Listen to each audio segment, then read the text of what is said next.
and welcome to another episode of the World of Football show here on Sports Tonight Live. I'm your host, Mina Rzouki, and today I'm joined by none other than Bundesliga expert Raphael Honigstein. Hello, Rafa, how are you? How are you? It's been an interesting week in the Champions League. I'm pretty convinced that the German teams are a little bit cursed. What with Schalke's Julian Draxler suffering a horrific injury. Meanwhile, Milan actually won something, which is a sight to behold in recent weeks. And of course, City and Juventus continue to draw. Let's get right to it. What did you think of BATE boys battering Bayern Munich? Well, it was a real terrible defeat for Bayern. I mean, they went into this game with a bit of controversy between the sporting director Matthias Sommer and Jupp Heynckes. Sommer being very vocal, very critical of the team when they beat Bayern. 6 wins, 6 I know, games. it's a typical Bayern thing. They sometimes feel that when a team are doing well, that's actually the moment to criticise them, just to keep them going and keep them on the edge. And he did that after the Bremen game. Jupp Heynckes came in, the coach, saying before the BATE game, I'm not happy with this kind of public criticism about my team. It was unwarranted, uncalled for. And after the defeat, he again reiterated that he didn't want that kind of debate in public, and he said we don't need that kind of populism. So the relationship between the two of them described to a bit of a Cold War situation in some of the Munich papers. Is that the reason behind the poor performance, do you think? Or did that have any effect on it whatsoever? Because it wasn't actually a poor performance. Yeah, I don't think it had any effect. I mean, if anything, Sommer might actually feel vindicated because Bayern were a little bit slow. I think they're a bit complacent. They went into this game thinking, we just turn up here in Minsk and it's going to be okay. And it wasn't, because they didn't take their chances. And then they were hit on the counter attack on the break when they really didn't get the marking right at all. So I think it was a blip. It was a poor performance, but not the kind of defeat I think that suggests necessarily that something fundamental is really wrong with the side. Simply an off day. Really, despite the fact that last season, I would say the problem about them is that they do seem like a very lethargic team. And when you hit them with the way that Dortmund plays, fast energy, high pressing, they seem to suffer a lot. And that still looks like to be the problem at the moment. And they look terrified in the second half because they didn't want to concede space to allow for a counter-attack. And this is BATE that we're talking about, that, by all means is now not a small team. And if you look at what they've been doing, but they're not exactly a team that should be terrifying Bayern Munich. Yeah, no, you're right. I mean, first of all, Dortmund can make a lot of sides look ordinary, as we saw this week. But the thing here wasn't so much that they couldn't cope with the pressing, but they had actually a lot of possession and dominance, but then switched off when they lost the possession. I think the balance wasn't right. The mental attitude wasn't right, because they always will have enough firepower going forward. But you need also these guys, Ribéry, etc., to work back. And I think they were just a little bit slower to come back, a little bit more complacent, a little bit more relying on the guys at the back to sort it out themselves, because this is only BATE that we're talking about. They had that kind of mindset, nothing will happen. So I don't think there was any tactical problems. I don't think it was, them being made look ordinary by Dortmund or a really high pressing side. This wasn't really the situation. BATE set fairly deep and then hit them on the break, which is the way that any team in the world tried to play against Bayern. Yeah. Usually they don't succeed, and they perhaps shouldn't have succeeded. But, the way that Bayern have been playing this season, I see an improvement compared to last, and I don't think that this result should really necessarily cloud the judgment too much. I still think that they're looking like a very solid outfit this year. So you do think that they'll qualify out of the group? Yeah, of course. I mean, they've got now Lille home and away and home. Who are looking terrible, Lille, at the moment. They're the whipping boys of this group. So but I wouldn't have thought so. No, but I think with Lille, I think there is obviously the Eden Hazard hangover in a sense, and I think there's a side who really struggle and they don't seem to be going anywhere. I think when this kind of team come close to winning things or win things, maybe a couple of years ago, then how do you keep that going? The best players tend to move on. Those who who left behind, they think, what am I playing here for? I can't get the move. We're not going to win anything. And I think you get into this kind of trot, and that's certainly what's happening in the league. And I think when it comes to the Champions League, Valencia, even though they're not a great side, and Bayern are just clearly better teams. Now, Borisov, of course, are a big surprise and a big exception. BATE at the top. Do you think they'll manage to sneak in? To sneak in? I still think Valencia and Bayern will qualify. You still think it'll be yeah, Valencia, I mean, despite their stuttering start in La Liga? I mean, Valencia played a really good game against Lille at home, very, very solid. They were always going to win this game. It's not exactly a great opponent, though. No, you're right, but still, you know, they needed to be beaten, and they did so. And I think now with back-to-back against Borisov, I think Valencia will just have a little bit too much. So I think Borisov will enjoy the moment in the sun, and of course it was the biggest win in the team's history, perhaps the biggest win in Belarusian football history against Bayern. Indeed. And it was great to see them celebrate. It's a very, very small club from a very small town of 150,000 inhabitants. What I find surprising as well is that they're known for their defensive solidity, but what we saw was a wonderful attack. But let's move it over to the thrilling German side that was Dortmund, that was so unlucky to have not gone away with all 3 points against Manchester City. Yeah, they weren't lucky. Game. They weren't lucky, but they also had themselves to blame, which they kind of realised. Not converting chances. Yes, talking to them after the game, there was a real mix of pride and anger. Pride about, for once, doing themselves justice, playing the kind of game that they can play, even though they modified it a little bit. They pressed a little bit deeper than usually, so they took less of a risk. Also, Bender was playing in a slightly different style than he usually does. Having said that, their game plan worked wonderfully well.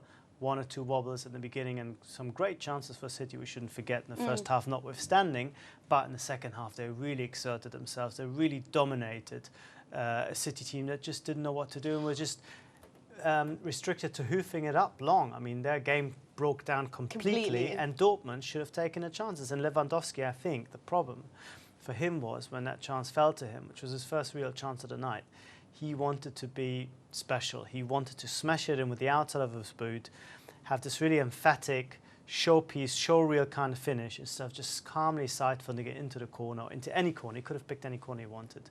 And that was ultimately the miss that cost them more than a penalty that was controversial, but by no means a scandal. Yes, it was controversial indeed. What I like so much is that they brought their league game into this match. You know, they played their actual high pressing game. They were risky going forward, and they seemed united. You didn't see that they lacked experience like they did last season. There was a genuine attempt, a sort of a confidence about them going forward, which I'm sure had to do with their wonderful win over the weekend. Yeah. But what I wanted to say is, do you think that they did better because Mancini didn't really get his tactics right? Because he doesn't seem to be changing. Well, I mean, he saw what was going on in the midfield at Manchester City. He didn't really change that much to do with it. Tactically, there weren't right substitutions. Do you think that had a part to play? Absolutely. I mean, it was puzzling, some of the stuff he did yesterday. First of all, I didn't quite understand why Carlos Tevez was left out. I didn't understand why it took him so long to make any attacking substitutions. But you don't understand why Dzeko was chosen to play. Surely that makes sense. German opposition, he understands but so what? The game. But so what? I mean, he's been scoring left, right and centre. I don't know about that. 4 goals, yes, but I think Tevez and Aguero are still the best partnership that he has, and I think even Balotelli would probably be more of a threat when it comes to German teams. You know, they're still very much traumatized by what he did to them. So, you know, I don't think that Dzeko, you know, had to be there simply because he played in Wolfsburg 2 years ago. But having said that, I mean, that wasn't even the biggest problem for me. Once Javi Garcia was gone, there was absolutely no one who could just pick up the ball from the back four and do something with it. Rodwell is a very, very inexperienced player.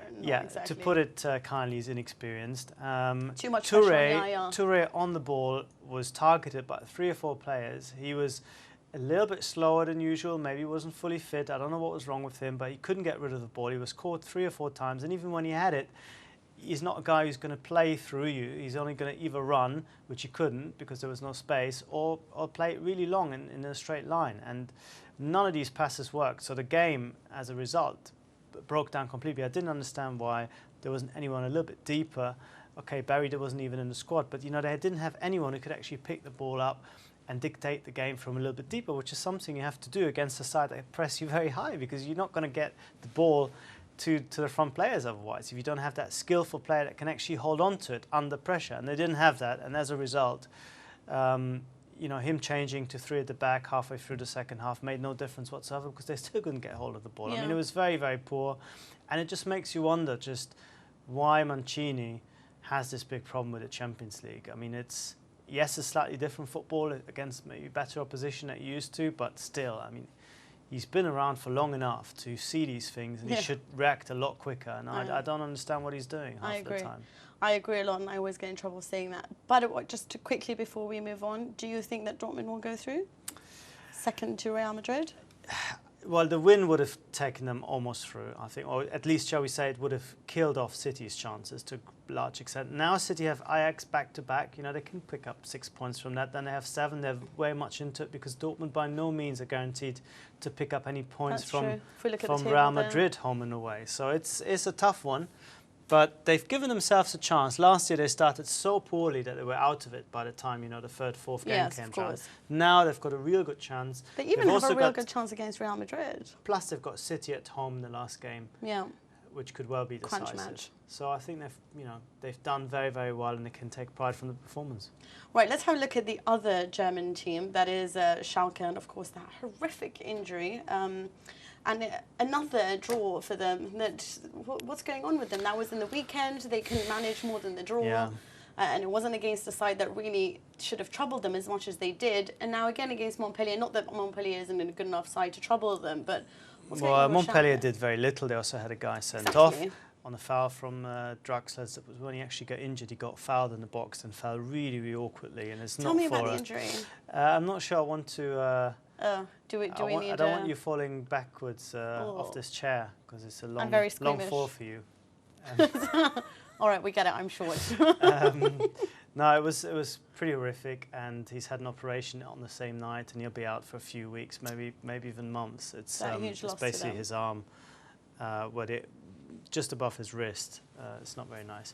Anyway, the point with Schalke is that they were 2-1 up, and they should have really seen this game out, just as they should have seen the game against Düsseldorf and the weekend out, and again they were pegged back in the very last minute, and it was a real stupid way to give up 2 points, especially with Arsenal going so strong. They could have easily now put themselves in a position where they have enough to get through in a second spot, and now they still have to do this battle with Montpellier and perhaps even Olympiacos. So very, very annoying result. By all means, very, Arsenal very don't look that strong either. No, you're right. They don't look strong, and Schalke have something when it comes to going forward, because Huntelaar again had a great game, a pretty good game I should say, also scored a penalty, which was something that was becoming a bit of a problem for German teams. You know, they kept missing these penalties, especially in Europe, which is really strange. I mean, a lot of these guys are not actually German, but still you'd expect them to do better, and it was a relief to see him actually convert one.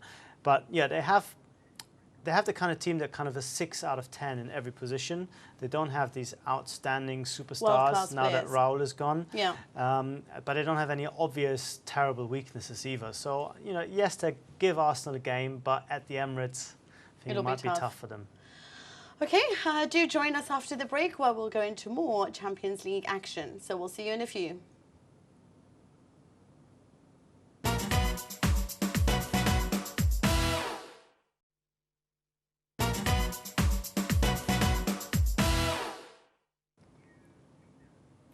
Hello and welcome back to the World Football Show. And now we continue the talk of the Champions League.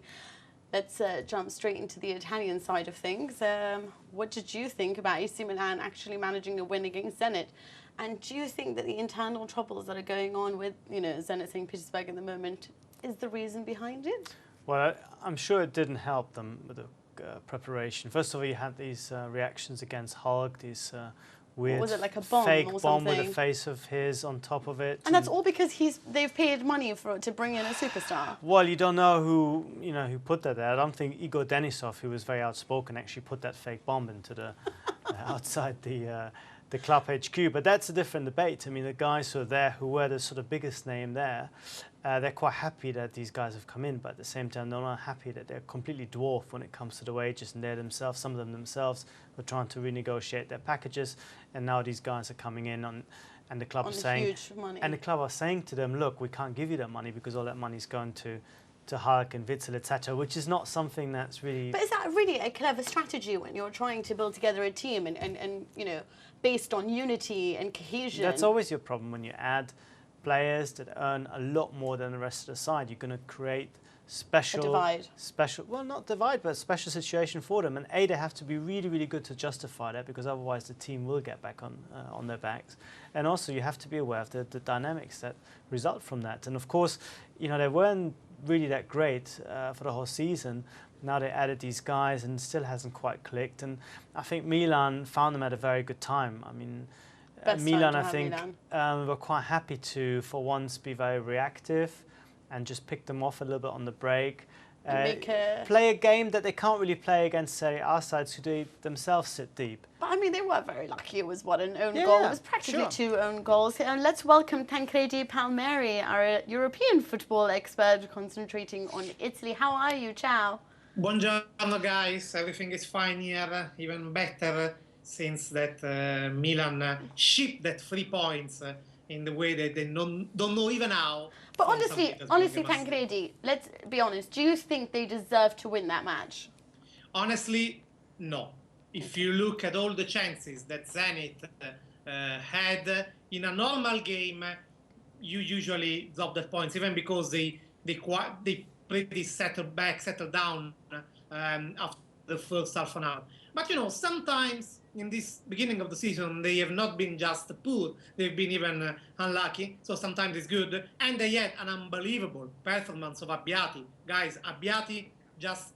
I think that could be one of the goalkeeper performance of the season in the top 5, top 10. Because it was like... hold on a second. Sorry, but hold on a second. What about the second goal? Yeah, the second goal of who? That he conceded. It was Abbiati's fault. It was his fault. Yeah, you are right, Rafa. But I must say that when I saw that, I said, okay, I was going to give a 9 out of 10 in my ratings to Abbiati. Then I have to drop to some 7, something like that. But then in the second half, he did other 4 decisive, like in the first half. So it was something like, okay, we can allow you to have that mistake anyway. Guys, there were really unbelievable saves. I think there should be around some video with all the packs of the at least 6 or 7, because it was just for 90 minutes from the beginning until the end. So it's acceptable anyway. Okay, but do you think this makes up for their terrible start to the season in Serie A? And will Allegri be offered a little bit more time on the back of this result? The thing is that now it's no more a matter of time. We have to believe, at least in this moment, to the words of the CEO of Galliani, that spoke even half of Berlusconi, when he said 1 week ago, after that Milan won San Siro in Cagliari, even if they are always winning in San Siro with Cagliari, not going to mean anything with this. But Galliani said it's not a matter of time. With Allegri, we have to get back our quality, our confidence. So seems that all in all, if they didn't sack Allegri after losing to Udinese, seems that anyway they are waiting for that and giving him some couple of months more. Must say also that brawl that was leaked on the newspaper between Allegri and Inzaghi pretty played on the nerves of Berlusconi, that is never having this kind of episodes at his team. If we think about Berlusconi house as the house of lust where everything is happening, well, that is not actually that way in Milan. Everything is under control in Milan. So that, I must say, probably hurt Allegri in some way. Now the question mark is no more about how long Allegri will last. The question mark is will he be able to bring at last quality? Will he be able to have skills to handle the situation? You know that I'm completely not thinking that he would be able. But so that gave some bit more time. What can upset the situation? So wouldn't be a loss. Wouldn't be losing 1 game, but losing a particular game. And so in that case, maybe the derby is more, could harm more Allegri than the others. Well, I'm not entirely sure whether Allegri really is the wonderful coach that so many Milan directors think he is. But you should introduce me to these Milan fans, because I don't know a single one that think that he's a wonderful coach. Well, honestly. Galliani does. And he's a Milan director, isn't he? We're talking about fans, come on. No, I said directors. But anyway, let's move on to a wonderful manager who is loved and who was sorely missed in the match against Shakhtar. Are we talking about me? Oh, thank you very much. No, just let me speak. Okay, so Juventus versus Shakhtar. This is a bizarre performance in every aspect of the game. Honestly, this wasn't a typical Juventus side. By the 30th minute, they still only had 30% possession, no shots. They weren't managing to do anything of note. Shakhtar completely dominated them, and you sensed immaturity on their behalf, and they really missed Antonio Conte on the sidelines. Do you think this is when we start to notice his absence? I wouldn't agree totally with that. I mean, if you ask me, would the presence of Antonio Conte at the sideline upgrade the level of Juventus? I agree. I would say yes. Always better to have him beside the pitch than not having him. But if you're telling me that that performance is because Antonio Conte was absent on the sideline, no way. Of course because, not. The way the tactics, the way Juventus played, and the mistake that they keep on doing in the second half was everything was consequence on, in my opinion, of the very first time that we saw Antonio Conte doing a tactical mistake since he took over in Juventus. Basically, the main one was to see how Willian, the Brazilian number 10 of Shakhtar, that is it might be one of the next big things in world football. The space, the freedom to do whatever he wanted on the pitch, in whatever position he had. I'm not saying that he should have been man-marked, but I'm saying that for sure there was a kind of naivety, not only in the approach of Juventus, but even in the way he was able to build up and to make for Shakhtar. Antonio Conte had the half-time to repair to that. In the half-time, he was able to bring back Juventus more up on the pitch to have more ball possession. But still, there were some. I agree with that, but this is the thing. I mean, what they've always said about Juventus was that they're Pirlo dependent. However, I've always thought that Vidal has been really the most important player, and especially I felt so this season. And you've noticed that he's been off his game since that wonderful performance against Chelsea. When he's not performing at all levels, doing the tackling, doing the intercepting, winning the ball back, sending it over to one of the creative midfielders to launch an offensive attack, it's a problem. And he wasn't really present, and he was mocked by Willian, mocked entirely in that match. The great skill of Juventus is that midfield, is that triple midfield, Pirlo, Marchisio, Vidal, and they have all been quite average in the game. To me, it's still it's not proper to say the strength of Juventus is just coming from Pirlo, but at the same time, it is proper to say that the Juventus is Pirlo dependent. A brilliant performance from Juventus is always coming from a brilliant performance of Pirlo. Even when, like in Stamford Bridge, he seems to be a bit more in the shadow, but anyway, he's able to bring out, to call out some one, if not two men, and so leaving the space to Vidal or to Marchisio to get in the space. But this time, again, probably there was such a different approach. We have to remember that it's the first time, probably, because in Stamford Bridge against Chelsea, Juventus has to demonstrate something. This time they had to demonstrate nothing. It was their debut at home, and they didn't cope so good with this new situation for them. Okay, just very briefly, do you think that they'll manage to qualify out of this group, Juventus? Pardon again? Do you think Juventus will qualify out of their group? Yes, still yes. Okay. Still I go with that because you just can't forget 1 year and something of quality after one night. And Conte, for sure, that performance is burning inside Conte. So I'm sure that he will correct that mistake. Oh, we hope so, Tancredi, for the sake of the coefficient points. Thank you very much. We will speak to you next week for a further update on all things Italian. Thanks, guys. Thank you. Right, last match, important one in the same group, Chelsea versus Nordsjaelland. And for a while there, it looked like the Danes were going to do something special when they were only 1-0 down. They played this really nice style of football, you know, very expansive, fluid, all of that. And then, of course, they got hit by 3 more. Yeah. I mean, how many times have we seen it from teams into Europe that they can actually play football? That's why they're champions in the first place. Yeah. But they haven't quite got the cutting edge against a very, very good team. Yes. To they lack make the grit as to well. make the dominance bear, to bring that to bear, the quality that they have. And of course, on the counter, Chelsea look very, very good. And I think, you know, I haven't been convinced by talk of a renaissance of Fernando Torres, but I'm beginning to see that the guy is going at least in the right direction. He didn't score, but his work rate and the way he linked up was very, very good. Much better, I thought, than he played against Arsenal. Against Arsenal, a lot of people thought he was outstanding, his best game in the shirt, etc. I didn't quite see it that way, but that performance was very, very good and very close to the Torres that we're more used to see. Now, it's all about their midfield, and we've seen now the teams that sort of get far are the ones that have a wonderful midfield like Chelsea's, and this is one thing that can take them far, probably further than all the other actually Premiership sides, in my opinion. What about Nordsjaelland? Is it all over? Are they just the whipping boys? Yeah, I think the group is very, very strong. I mean, you saw how far Shakhtar pushed Juventus, and you'd expect Juventus to beat Nordsjaelland now on home and away quite easily, I think. Even though the way that Nordsjaelland keep the ball might cause one or two problems against Constantly teams like chasing. like Chelsea. They had a bit of possession and a bit of joy, but I think Chelsea have a great setup right now. They have guys that sit. They don't have too many holding midfielders, but when everyone's fit and when Ramirez can adopt in that role, and or as Lampard did, no stopping them.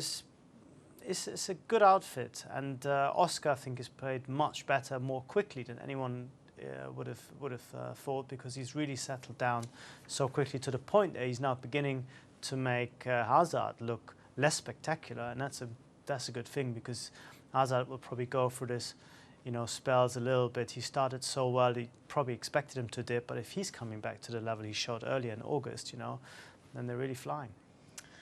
All right, well, that's all we have time for when it comes to Champions League football, but do join us after the break where we say bye-bye to Ballack and so much more. See you then.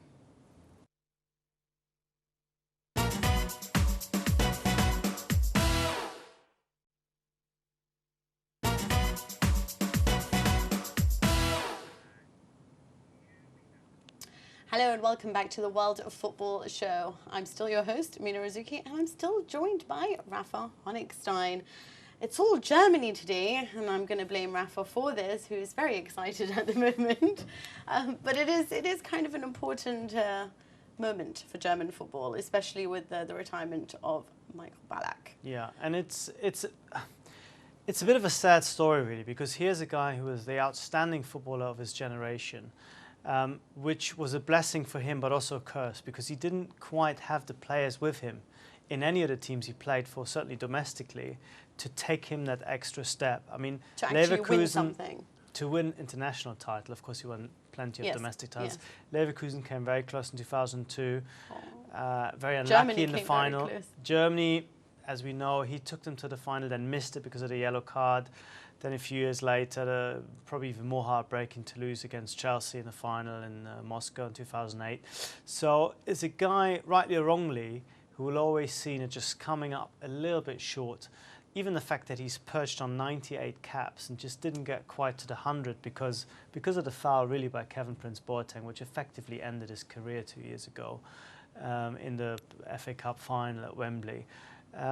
It's a guy who never quite got to where he perhaps should have been in order to join sort of the German Hall of Fame with the likes of Beckenbauer, Matthäus, Klinsmann, etc., people who won big titles internationally. He will never be seen as important, even though as a player he had the talent and he was outstanding. But what could he have done to have sort of taken that last step? Was it really dependent on the squad around him, and you just think that they've just never been good enough? I think so. I mean, look at 2008. He scores his penalty. John Terry steps up. If he scores, Ballack is the hero because he has won the Champions League. If he doesn't, he's not. And there's nothing he can do about this. He's just a passenger at that point. Even 2002, Germany didn't lose the final because of him. But don't great, outstanding players lead all by themselves? But he wasn't even playing. So it's difficult to lead if you're not on the pitch. On the pitch, okay. And I mean, that is a bit of a joke because, he's seen as a runner-up in 2002. If it wasn't for him, Germany and Leverkusen wouldn't have even been anywhere close to the final. So, you take your team to the final and then you say, oh, you're a loser. It's a little bit harsh. Yeah, it's taking it the wrong way around. You should really look at what he has done with his own talent. But why now? Why? I mean, so he was out of a contract. Why not do what sort of Del Piero did, or go to Sydney, or do what all the other Beckhams, whatever, went with the MLS? Why did he decide to quit now? He's still young, relatively, in comparison to these other stars. He's 35, but I think the issue for him was that he wouldn't have liked to go to a place where he didn't enjoy the league or didn't enjoy the lifestyle. I think if it was another move like Pirlo, it would have had to be to a place where you actually enjoy living for. He wasn't really interested in going to China. It wasn't really interesting to go to the Gulf. So those offers were out the window. Even Montreal, who made him a kind of offer, he thought, Montreal, not really that interested. New York, yes, but LA, yes, but Montreal, not really for me. Plus, also there are some personal reasons because he's recently split up from his wife. The kids are all in Munich. He wants to spend more time with them because they're not with his mum, etc., etc. So I think all in all, it was a good decision on his behalf. And I think it's not the last we'll see of him because he really wants to be a manager. And I think we'll soon see him do his badges. And that'll be really interesting if he can do what he did on the pitch so well when he was at his best, which is really to lead teams and to sort of dominate the way they play, if he can do that from the sidelines. Well, he is the man of sacrifice. He always knew how to sacrifice himself for the side. So that will stand him in good stead if he is to become a coach. I was convinced that he was just going to be a pundit. Sort of just a pundit. No, I think that's... not very fair. he wouldn't be satisfied with that. I think he really wants to get back into the game. And I think he's also excited by that kind of challenge to see if he himself can do it. I mean, a lot of players try it and then fail, as we know, especially the bigger names tend to fail sometimes more often than guys who are coming up from a different angle with perhaps more to lose and with perhaps slightly harder work ethic. But very interesting to see if he can do it and to just see how he will be seen, because in Germany you have this thing with players and sort of heroes. Once they stop playing, sometimes they can be seen as a bit of a joke and as has-beens, as has happened to Matthäus, for example. So he needs to avoid it. I think he needs to make really smart career choices when it comes to taking his first job. He perhaps shouldn't do what for example, Matthäus or other players have done and sort of take national management jobs in Azerbaijan and Kazakhstan and these kind of places and concentrate on something slightly closer to home. Okay, well, we have more sad news, and this is just terrible after the Julian Draxler injury. And then, of course, we have Vukcevic, the Hoffenheim midfielder, who is in an induced coma now because of what's happening. Hoffenheim still decided to play their game because they thought that this is a way of honouring him, that they could all be together to mourn what was happening to him. And his family were very pleased about this too. Yes. Would you have made that decision to go ahead and play? Me personally, I think it's almost impossible to anticipate just how you would react. Yeah. I think I understand what they were saying. If we all just go home and be lonely and alone, it would have probably been worse. And at least we could do something that we know how to do, and maybe even though they didn't say that, but maybe something that can take things off your mind. And you have to keep on doing what you're doing, because this is not going to be a quick fix either way. Yeah. Sadly, I think the news might get worse. He's still in a stable but very critical condition. There is absolutely no timeline on his recovery. No one knows how he's going to pull through, if at all. So you can't just say, okay, we're going to stop playing now. Yes, of course. That's not going to help anyone. And I think the key factor, as you said, was the family actually saying, it's what you've wanted. We want you to play. But now they've got the game away to Bayern, and Markus Babbel, the coach, has said before the match at Augsburg, at home to Augsburg, maybe it'll bring them together and they kind of fight together. But it was almost like the opposite was true, because their heart wasn't quite in it on the pitch. Yes, and the I think match, nothing happened. If they turn up like that, that, what does that mean? That sign all the that best, was held up. All the best, alles Gute, all the best, Boris. Right. Okay. You wonder if they turn up with that kind of sort of upset, being caught between sadness and the will to fight kind of thing, that they might not perform. I mean, Hanover, when they lost Robert Enke, the goalkeeper, committed suicide. Took them almost the whole season to cope with this, and the team there's honestly completely fell apart. Cursed about this league. I find there's all these horrible stories keep happening. In Italy, we're just corrupt. I'm joking. But I mean, you're not joking. Yes, I am joking. But it's just upsetting. Always these things happen, and you just sort of, But we wish him well, and we hope he gets better. But let's sort of lighten the mood a little bit. I understand that Hamburg, 125 years now, doing well actually, which after a terrible start to the season. Now tell me that 650 people worked on the choreography for this anniversary. It cost them 70,000 euros. Really? Well, I mean, in a stadium that holds 60,000, that's just €1 and 10 pence per thing that they held up, so you can understand where that figure comes from. I must say, the choreography wasn't that impressive. I mean, it was nice to see the whole stadium holding up things, and it had the white and blue, and it had a nice one or two slogans, but it wasn't sort of a fantastic. Was it worth the money? No, you don't think so. Not worth my money. Maybe they felt that, you know, €1.10 was money well spent individually. I'm not quite so sure. But the much bigger point is that they really managed to turn their season around. They've had this terrible, terrible start. And the CEO, the chairman, Klaus Jakob, said, you know, we're so happy that the club wasn't actually founded 3 weeks earlier, because it would have fallen into right at our worst time. And everyone's talking about relegation. And, you know, ever since Van der Vaart came in, everything's turned around, and they managed to beat Dortmund, which was no mean feat after Dortmund had gone unbeaten for, I think, 31 games. And now they beat Hanover, which are probably the fourth best team in the league right now. So, wow, so well done. And typically, Hamburg being Hamburg, the talk about relegation has now completely moved on to talk about qualifying for Europe. After just a couple of games. How quickly things change in a matter of weeks. It's very fickle, but that's the kind of league that you're in as well, because, you know, you're never quite sure with teams like Stuttgart, Bremen, Wolfsburg, if they're going to be down fighting relegation or actually fighting for a Champions League place. It's so open. And that's why the Bundesliga is so exciting. Not as exciting as the Italian league. But do join us after the break, where we'll be talking about all the derbies that will be taking place this weekend. See you then.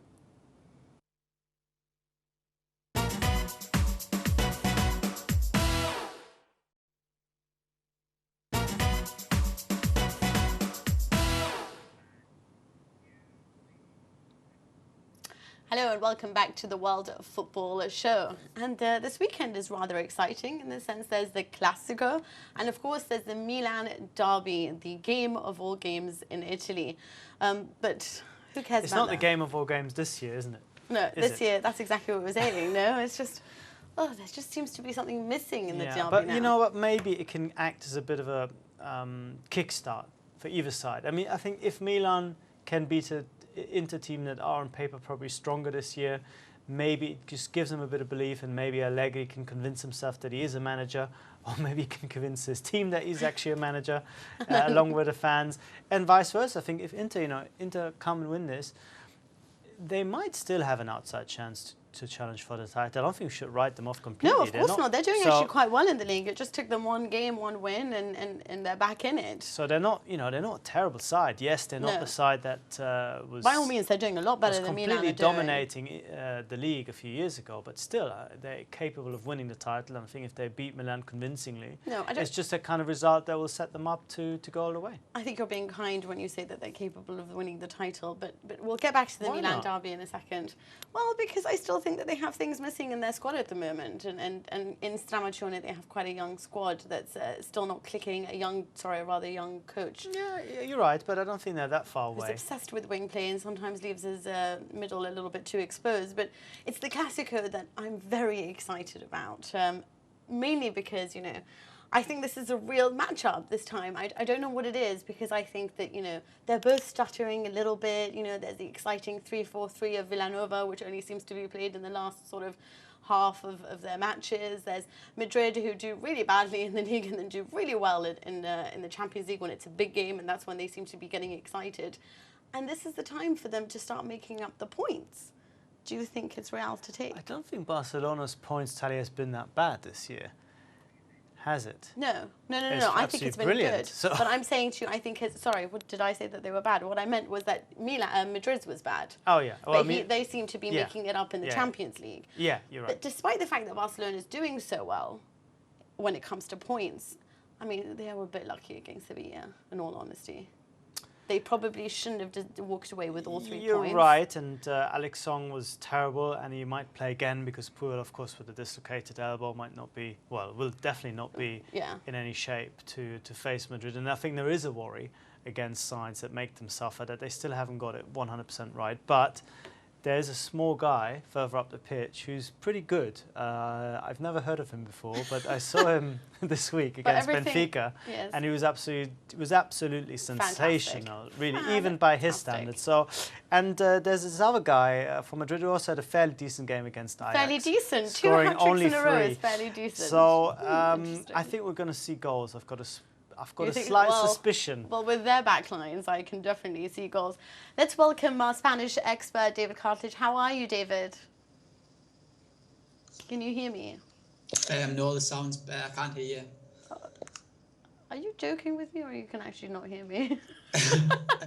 It's like dropping in and out. Okay, well, I'm gonna ask.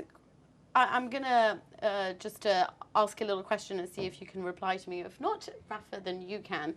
Do you think that it's a case of tactics, and that's all that it is? I mean, for some reason, when they start with 4-3-3 for Barcelona, they don't seem to have as much control going forward as they do when they're in the 3-4-3 formation, which tends to be what Villanova changes to afterwards.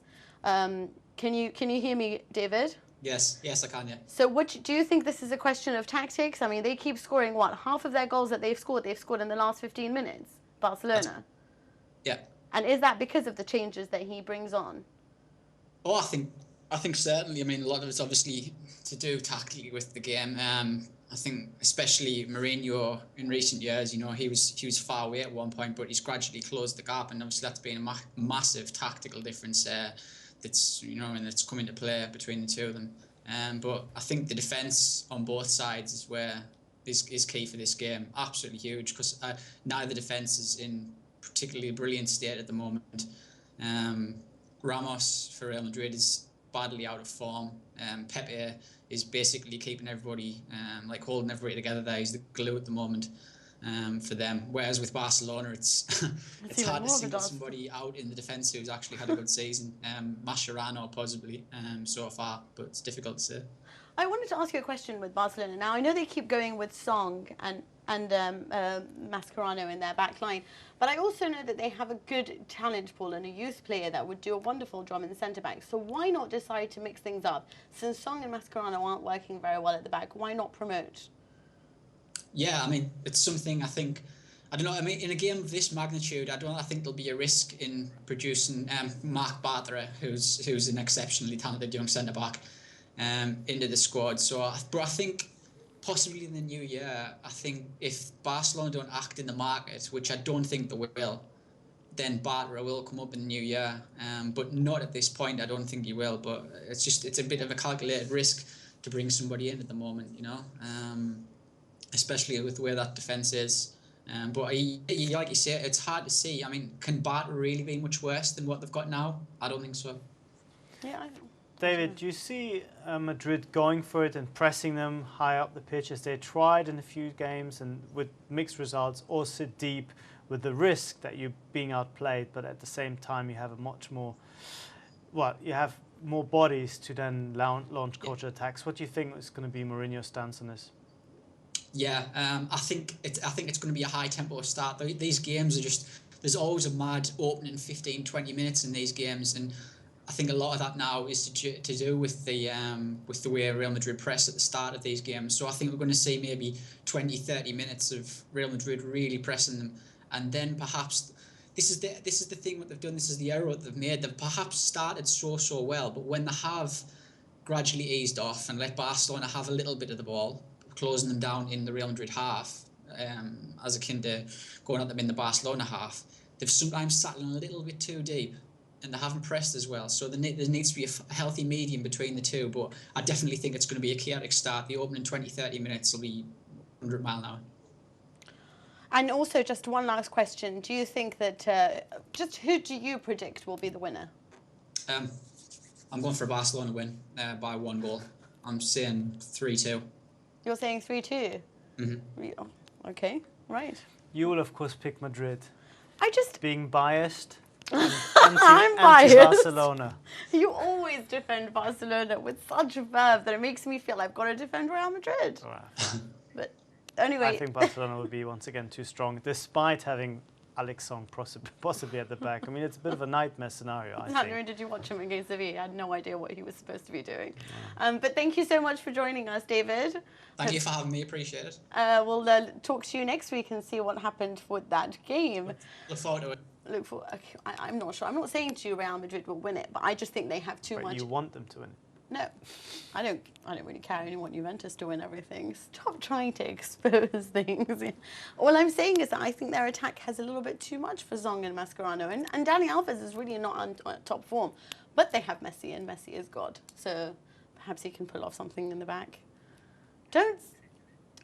Anyway, let's switch it to the Milan derby before one of us gets punched.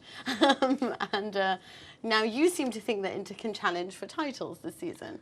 Yeah, why not? What is it? I don't see Is it the match against Roma? What makes you think that they have what it takes? I just don't see any obvious sort of second big force that would be Napoli? automatic.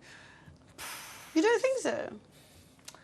I like what Napoli do, but I just don't see that they have a team that does it throughout the season. I mean, remember last year, Udinese were in a similar position at this time of year. They looked really strong. I think they were leading the league at the time, even ahead of Juventus. And everyone who's watched them for a long time said, yeah, it's great. They have this great spell, but they can't really sustain it. And I've got the same sense with Napoli. I mean, they have fantastic options, of course, still. The fact that they managed to hold on to Cavani, I think, was brilliant.